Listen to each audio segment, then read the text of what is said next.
አንበሳው አይጡና ቴኒታ የቀረችው ጅብ። አንድ ጊዜ ለምለም በሆነ ደን ውስጥ አንድ ትንሽ አይጥ ይኖር ነበር። በጎረቤት ዋሻ ውስጥ ደግሞ አንድ ትልቅ ድብ ይኖር ነበር። ትልቁ ድብ በየቀኑ ከሚተኛበት ዋሻ የሚወጣበት ጊዜ ቢደርስም መውጣት ተስኖት ቀረ። ትንሿ አይጥ ግን ዝም ብላ አልተቀመጠችም። ወደ ድብ ዋሻ ሄዳ ክረምቱን በሙሉ ባስቸገራት የድብ ማንኮራፋት ምክንያት መተኛት ባለመቻሉ ድቡን ከእንቅልፉ ለመቀስቀስ ወሰነች። ሚስተር ድብ፣ ሄይ ሚስተር ድብ፣ ሄይ ክረምት መጥቷል፣ አሁን መንቃት ትችላለህ አለችው አይጧ። ይሁን እንጂ ድቡ አሁንም አልነቃም። ግን ድቡ አሁንም ተኝቷል። ትንሿ አይጥ እንቅልፍ አጥታ በጫካው ስትዞር ከብዙ የእንስሳ ጓደኞቿ ጋር ተገናኘች። ትንሿ አይጥ ምን ሆንሽናል? ለምንድን ነው ያዘንሽው? አሏት አይጧን። እባካችሁ አትጠይቁኝ፣ ክረምቱን ሙሉ የድብ ማንኮራፋት እንቅልፍ ነስቶኝ ነበረ፣ እሱ ደግሞ አሁንም አልነቃም አለቻቸው። ምናልባት አንበሳው ሊረዳሽ ይችላል አላት አንዱ ጓደኛ።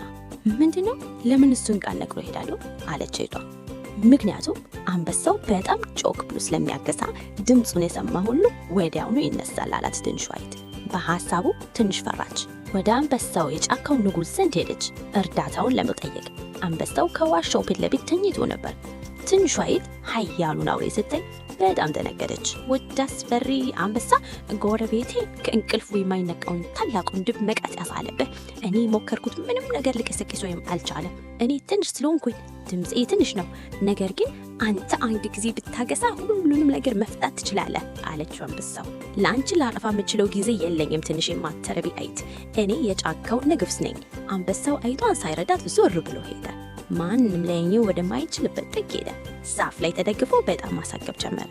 አንበሳው በጣም ያሳክበው ስለነበር ማንም እንዲያየው አልፈለገም፣ ምክንያቱም እሱ የጫካው ንጉሥ ነው። ትንሿ አይጥ በሌላ በኩል በሐዘን ወደ ቤቷ እየተመለሰች ነበር። ከጫካው ጥልቀት ውስጥ የሚሾካሸክ ድምፅ ሰማች። ድምፁ ወደ መጣበት ሄደች። አንበሳውን ማየችው። ከዚህም በላይ አንበሳው የለም ማቋረጥ ራሱን እያሳከበ ነበር። አይጧ ወዲያውኑ ወደ አንበሳው ቀረበች። አንበሳው ሲያያት ማሳከቡን አቆመ። ግን አሁንም በማሳከብ ህመም እና ምቾት ውስጥ እንደነበር ግልጽ ነው። ሚስተር አንበሳ ምን ሆነሃል? አለችው አይጧ። አላውቅም አይጥ፣ አላውቅም፣ ማሳከብ ማቆም አልቻልኩም። አይጧ ኃያሉ ድብን ለምን በጣም እንደሚያሳክበው ተረዳች። ቁንጮች አሉብህ፣ ልረዳ ፍቀድልኝ አለችው። እንዴት ልረዳሽ ትችያለሽ? ብቻዬን ተይኝ። ትንሿ አይጥ የአንበሳውን ጨዋነት የጎደሉ አስተያየቶች ችላ በማለት በድፍረት ዘለለቻበት።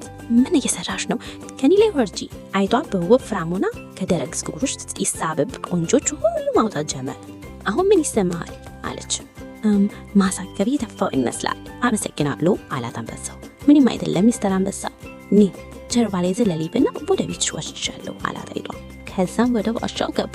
አንድ ትክክል አይት ክረምት መጥቷል። ትልቁ ድብ አሁንም ተኝቷል። የጫካው ንጉሥ አንበሳ በደንብ ትንፋስ ወሰደ እና በትልቁ ድብ ጆሮች ውስጥ በኃይል አገዛ።